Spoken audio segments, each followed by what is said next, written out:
Hello my dear learner, welcome in sky classes. इस video में हम नीट एग्ज़ाम पेपर पैटर्न की detail को समझने वाले हैं। डिटेल में देखेंगे कि नीट के एग्ज़ाम का पेपर ऑनलाइन या ऑफलाइन होता है, और साथ में फिजिक्स, बायो, केमिस्ट्री के सब्जेक्ट्स का क्या इंपॉर्टेंस है नीट एग्ज़ाम में, ये भी समझेंगे। सो फर्स्ट थिंग यहाँ पर हम समझते हैं, नीट का एग्ज़ाम ऑफलाइन मोड में होता है। इट मीन्स कि पेन पेपर बेस्ड होता है, आपको OMR शीट फिल करनी होती है। एग्ज़ाम का ड्यूरेशन टोटल 3 आवर्स का होता है। 180 मिनट्स आपको मिलेंगे इस एग्ज़ाम के लिए। मोस्टली 2 PM टू 5 PM इस एग्ज़ाम की टाइमिंग होती है। सो आप यहाँ पर ये समझ गए कि एग्ज़ाम का मोड ऑफलाइन है एंड एग्ज़ाम की ड्यूरेशन 3 आवर होती है। आपको MR सीट फिल करनी होगी और वो भी सिर्फ 3 घंटों में। नेक्स्ट थिंग समझते हैं, medium of exam, English medium, Hindi medium. तो यहाँ पर इंग्लिश और हिंदी दोनों लैंग्वेज में एग्ज़ाम होगा, एंड साथ में अगर कोई रीजनल लैंग्वेज है उस एरिया की जहाँ पे ये एग्ज़ाम होना है, तो वो रीजनल लैंग्वेज में भी होगा एग्ज़ाम। टोटल क्वेश्चन 180 क्वेश्चन आते हैं। 180 मिनट ही थे आपके पास इनको सॉल्व करने के। तो सिंपल सी बात आपको यहाँ पर समझ में आ रही होगी कि आपके पास होंगे टोटल 180 क्वेश्चन, जिसे आपको 180 मिनट में सॉल्व करने होंगे।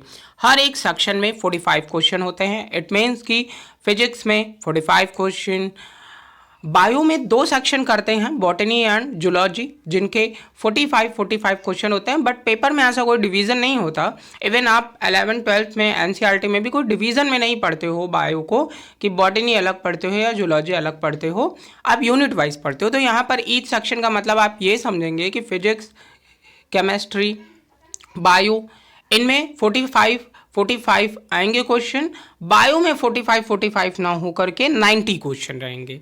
क्लियर है? जो यहाँ पर ईच सेक्शन है, आप उसे ऐसे समझोगे कि बॉटनी और जूलॉजी के सेक्शन की बात की है और इन्होंने 45 बोला है नंबर ऑफ क्वेश्चंस को। नेक्स्ट थिंग है, यहाँ पर निगेटिव मार्किंग भी होती है एग्जाम में। तो अगर आपने एक क्वेश्चन सही किया तो आपको मिल जाएंगे 4 मार्क्स, लेकिन अगर आपका एक क्वेश्चन का आंसर रॉन्ग हुआ तो आपके 1 मार्क्स उस राइट वाले क्वेश्चन से निकाल दिए जाएंगे। इट मीन्स कि 4 मार्क्स का एक क्वेश्चन है, तो आप ऐसे ही ऐड कर सकते हैं कि टोटल नंबर ऑफ क्वेश्चन अगर 180 हैं तो आपके 4 मार्क्स आपको मिलेंगे। क्लियर है?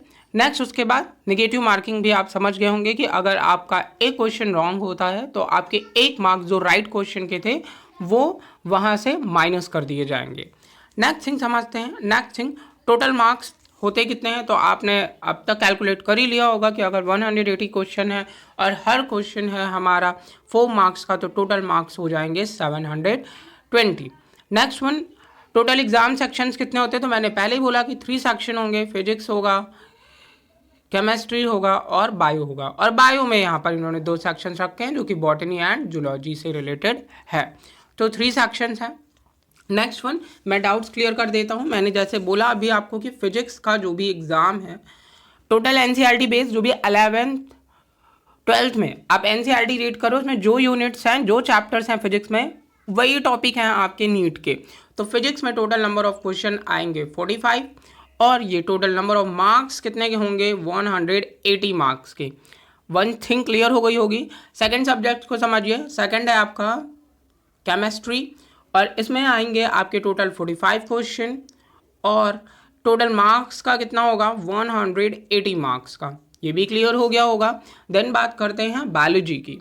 बायोलॉजी में जैसे मैंने बोला कि टोटल नंबर ऑफ क्वेश्चन कितने आ रहे हैं आपके, तो आपने कहा सर 90 क्वेश्चन आएंगे, और 90 क्वेश्चन मार्क्स कितने होंगे, तो यहाँ पर 360।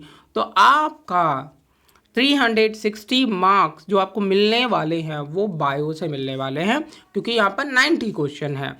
तो यहाँ अगर आप देखें तो 50% आपका जो मार्क कवर करने वाला है वो कवर करेगा फिजिक्स और केमिस्ट्री, और अगर आप बात करें अनदर 50% की तो वो कवर करेगा आपका बायोलॉजी। और ये बात ध्यान से सुन लीजिए, NCERT के जो भी चैप्टर्स आपने 11th और 12th में रीड किए हैं वही चैप्टर्स से आपका पेपर आएगा नीट में। रेफरेंस बुक आपकी प्रैक्टिस के लिए बेस्ट है, बट यहाँ पर NCERT टू मच बेस्ट है। क्लियर। आपका जो पेपर पैटर्न का मोड है वो टोटल MCQ होगा, ठीक है। तो आपका पेपर होगा MCQ, मल्टीपल चॉइस क्वेश्चन रहेंगे। इट मीन्स कि एक क्वेश्चन और उसके 4 ऑप्शन दिए जाएंगे और आपको OMR सीट फिल करनी होगी। तो होपफुली आपके नीट से रिलेटेड जो भी डाउट रहे होंगे, सिलेबस से रिलेटेड, वो क्लियर हुए होंगे। अगर आपको कोई प्रॉब्लम होती है तो आप मुझसे कमेंट सेक्शन में क्वेश्चन ज़रूर पूछें। Thank you.